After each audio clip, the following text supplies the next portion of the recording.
मागील भागात आपण पाहिलं, प्रसादला हॉस्पिटलमधून डिस्चार्ज झाला होता. डॉक्टरांनी 8 दिवसाची सक्तीची विश्रांती सांगितल्यामुळं प्रसाद घरीच होता. प्रसाद घरी आल्यापासून प्रीती त्याला एक शब्दही बोलत नव्हती. घरात फक्त शैलीच त्याच्यासोबत थोडंफार बोलत होती. प्रीती रोज एका ठराविक वेळात घराच्या बाहेर पडत होती. रोज रोज प्रीती कुठं बाहेर जात असेल? प्रसादला प्रश्न पडत होते. त्याच्या डोक्यात शंकेनं जागा घेतली होती. पाहूया पुढे राहिले दूर घर माझे भाग 9. प्रीती रोज सकाळी दुपारी एका ठराविक वेळी बाहेर जात होती. तसं पाहिलं तर प्रीती बाहेर जाताना अगदी साधी तयार होत होती. कॉटनची साडी, चेहऱ्यावर थोडीशी पावडर आणि टिकली, लांबसडक केसांची वेणी. प्रसादच्या डोक्यातलं शंकांचं काहूर म्हणत होतं, एवढं नटून थटून जायची काय गरज? मुळात रोज बाहेर जायची काय गरज? जाब विचार तिला. पण कोणत्या तोंडानं प्रीतीला जाब विचारावा हेच त्याला कळत नव्हतं. प्रसादचं मन सैरभैर होत होतं. त्यानं काहीतरी विचार केला आणि एक दिवस दुपारी तो प्रीतीच्या नकळत तिच्या मागावर निघाला. प्रीती दुपारी घरातून बाहेर पडली तसा प्रसादही बाहेर पडला. प्रीती चालत निघाली होती. प्रसाद तिच्या मागं काही अंतरावर कार घेऊन निघाला होता. समोरच्या नाक्यावरून प्रीतीनं एक रिक्षा ठरवली. प्रसादनंही कार त्या रिक्षाच्या मागं वळवली. प्रीती, तुझं कुणासोबत काही नातं असेल तर तसं सांग. मी हसतमुखानं ते स्वीकारेन आणि माझ्या बंधनातून तुला मुक्त करेल. पण असं फसवू नको ग. कदाचित हेच माझं प्रायश्चित्त असेल. कार चालवताना प्रसादच्या डोक्यात विचार पिंगा घालत होते. काही अंतर पार झाल्यावर एका उंच इमारतीसमोर रिक्षा थांबली. प्रसादनंही रिक्षापासून काही अंतरावर आपली कार पार्क केली. प्रीतीनं रिक्षावाल्याला पैसे दिले आणि कपाळावरचा घाम टिपत ती झपाझप चालत इमारतीच्या पहिल्या मजल्यावर गेली. प्रसादही चोर पावलांनी तिच्या मागं गेला. प्रीती एका रूममध्ये गेली आणि प्रसादनं त्या रूमच्या खिडकीतून आत डोकावलं. समोरचं चित्र त्याच्यासाठी अनाकलनीय होतं. जवळपास 50 ते 60 विद्यार्थी वर्गात बसले होते. प्रीती वर्गात जाताच सगळ्यांनी प्रीतीला विश केलं. प्रीतीनंही सगळ्यांना विश केलं आणि समोरच्या टेबलवर ठेवलेल्या खडूनं मोत्यासारख्या अक्षरात बोर्डवर एक सुभाषित लिहिलं. प्रीती आपल्या गोड आवाजात अगदी मन लावून त्या सुभाषिताचा अर्थ मुलांना सांगत होती. मुलंही तल्लीन होऊन ऐकत होती. प्रसादही मंत्रमुग्ध होऊन ऐकत होता. जणू साक्षात समोर सरस्वतीच उभी होती. 1 तास संपत आला होता. हळूहळू दुसऱ्या क्लासची मुलं तिथं जमू लागली. प्रसादही तिथंच उभा होता.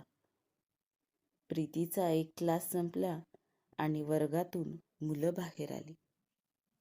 बाहेरची मुलं आतमध्ये गेली. प्रीती पुन्हा तेवढ्याच आत्मीयतेनं शिकवत होती आणि मुलंही तेवढ्याच तन्मयतेनं ऐकत होती. बघता बघता हा तासही संपला. प्रीती वर्गाच्या बाहेर आली. तिला प्रसाद समोर उभा दिसला, पण त्याला ओळख न दाखवताच ती पायऱ्या उतरून खाली आली. तिनं रिक्षा केली आणि सरळ घरी निघून आली. तोपर्यंत शैली घरी आलेली होती. प्रीती स्वयंपाकघरात ओट्याला खेटून उभी होती. तिचं तोंड भिंतीकडं होतं. प्रसाद सुद्धा तिच्या मागोमाग घरी आला. तो तडक प्रीतीजवळ गेला. प्रीती, माफ कर ग, सगळ्याच गोष्टींसाठी. अगदी पहिलेपासून मी चुकतच आलोय. लग्नाआधी किती स्वप्न दाखवली मी तुला, पण तुझं एकही स्वप्न मी पूर्ण होऊ दिलं नाही. कितीतरी गोष्टी आहेत ग अशा. मी सगळ्यांसाठी माफी मागतोय. प्लीज बोल काहीतरी. वाईट का होईना, पण बोल. आरोप तरी कर माझ्यावर. तू म्हणशील ती शिक्षा मी भोगायला तयार आहे, पण तू माझ्यासोबत बोल. प्रीती, प्लीज. प्रसाद प्रीतीच्या मागं हात जोडून उभा होता. त्याच्या डोळ्यात पाणी होतं, पश्चाताप होता. काय बोलू आणि कोणत्या नात्यानं बोलू? एक बायको म्हणून, एक सून म्हणून या घरातून काय मिळालं मला? द्वेष, तिरस्कार. तरी सगळं निभावलं मी, या आशेवर की तुम्हाला माझं प्रेम कधी ना कधी दिसेल. थोडेसे आधीचे दिवस आठवा जरा. कुणी ऐकून घेतं म्हणून तुम्ही लोकांनी एवढं सुनावलं की मी तुमच्यासोबत बोलणंच टाकून दिलं. मी बोलणं सोडलं याची जाणीव तुम्हाला कधी झाली? आत्ता? बरं, माझं सगळं सोडा. त्या विषयावर नकोच बोलायला. तुमची बायको म्हणून, या घरची सून म्हणून मला बोलायचा काहीच अधिकार नसेल. पण तुमच्या मुलांची आई या नात्यानं आज विचारते मी. माझी स्वप्न, माझा स्वाभिमान याची राखरांगोळी तर झालीच, पण तुमच्या मुलांसाठी तुम्ही काय केलं? त्यांचे आजारपणं, दुखणं खुपणं, त्यांच्या शाळा कॉलेज, यश अपयश यात तुम्ही कुठं होतात? तुमचा यात किती वाटा होता? एक ठराविक रक्कम घरात दिली की झालं सगळं. खरंच त्यात सगळं भागतं का?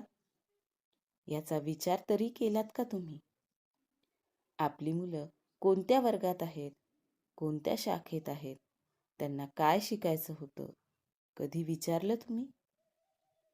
तुमच्या आईच्या हट्टीपणाचा तुमच्या मुलावर काय विपरीत परिणाम झाला याची थोडी तरी जाणीव आहे का तुम्हाला? आज पियुष आपल्या वयाच्या मुलांच्या 1 वर्ष मागं आहे. का? कारण लहानपणी त्या वयात जे माइलस्टोन्स सांगितलेले असतात ते केवळ तुमच्या आईच्या हट्टापायी त्यानं उशिरा आत्मसात केले. पुढं त्याचा परिणाम, तो उशिरा चालायला लागला, उशिरा बोलायला लागला. त्यामुळं त्याला उशिरा शाळेत टाकावं लागलं. असं नाही की मी तेव्हा तुम्हाला सांगायचा प्रयत्न केला नाही, पण तुम्ही होतात का या घरात? सुरुवातीला तरी सुट्टीच्या दिवशी तुम्ही घरी राहायचे, पण घरी असले की तुमचं विनाकारण चिडणं, घालून पाडून बोलणं अगदी वीट आला होता सगळ्यांचा. नंतर तर काय, आपण घरी राहणंच बंद केलं. घरातल्या अन्नाची सुद्धा तुम्ही कदर केली नाही. ज्या दिवशीपासून टिफिन अगदी स्वच्छ घासून पुसून येऊ लागला, तेव्हाच कळलं की तो तुम्ही दुसऱ्या कुणाला तरी देता. पण कुणाचं का होईना पोट भरतंय म्हणून मीही रोज दिला. अगदी न चुकता.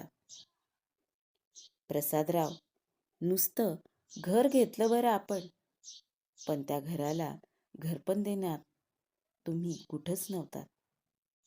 आणि आज तर कहरच केलात. संशय घेतलात माझ्यावर आणि त्यासाठी माझा पाठलाग करत आलात. कळलं असेल ना कारण की मी रोज कुठं जाते? शिकवण्या घेते संस्कृतच्या. आणि हे आता नाही बरं सुरू केलं. पियुष शाळेत जायला लागल्या ना, तेव्हापासूनच सुरू केलं. आधी त्याच्या शाळेच्या वेळात होतील तेवढ्या शिकवण्या घेत होते, पण आता मात्र मनसोक्त आनंद घेऊन शिकवते. दुसऱ्यांनी पंख तोडले म्हणून काय झालं? मी पुन्हा भरारी घेतली. माझं स्वप्न मी जगते. माझा छंद मी जोपासला आहे आणि त्यातूनही मला बराच पैसा मिळतोय. 4 लोकांशी बोलणं होतं. तुम्हाला आठवतं, माझ्यामुळं तुम्हाला सोशल आयुष्य जगता येत नाही, मला कुठं घेऊन जायची माझी लायकी नाही असं तुम्ही म्हणायचे. आज समाजात नाव आहे माझं. 4 लोक ओळखतात मला. आदरानं आणि कौतुकानं माझ्याकडे बघतात. केवळ मुलांसाठी म्हणून मी या घरात राहत होते आणि आताही मुलांसाठीच राहते. प्रीती तावातावानं बोलत आत निघून गेली. प्रसाद खजील होऊन सर्व ऐकत होता. तो तिथंच स्वयंपाकघरात खाली बसला. डोळ्यातून पश्चाताप बरसत होता. स्वतःच्या चुकीच्या वागण्याची जाणीव त्याला झाली होती.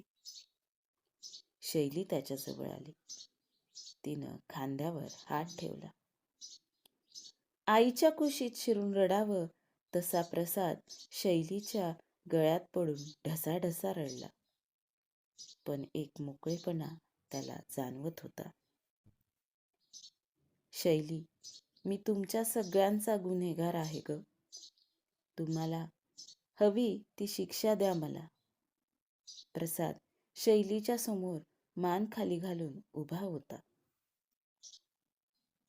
असं नका बोलू बाबा. तुम्हाला ही जाणीव होते यातच सगळं आलं. आई सुद्धा माफ करेल तुम्हाला. अहो, मीच 21 वर्षांची आहे आणि तिचा तुमच्यावरचा राग 22 वर्षांचा. असा 15-20 मिनिटांच्या बोलण्यानं खरंच जाईल का तो? वेळ द्या तिला थोडा. खूप खस्ता खाल्ल्यात तिनं. मी पाहिलं ना, मला कळतं तसं. खरंच सोपं नव्हतं तिच्यासाठी काहीच. होईल सगळं नीट. आणि पियुषचं म्हणाल तर तो थोडा अबोलच आहे. तो पण बोलायला लागेल तुमच्यासोबत. शैली मोठ्या समजूतदारीनं आपल्या वडिलांना समजावत होती. प्रसादलाही तिचं म्हणणं पटलं होतं. प्रसाद विचार करत होता. किती आयुष्य आहे अजून माहीत नाही, पण येणारा प्रत्येक दिवस, प्रत्येक क्षण या घरासाठी, माझ्या लेकरांसाठी जगेल. प्रीतीसाठी जगेल. प्रीती, मी वाट बघतोय त्या दिवसाची जेव्हा तू मला माफ करशील. काय होईल पुढे?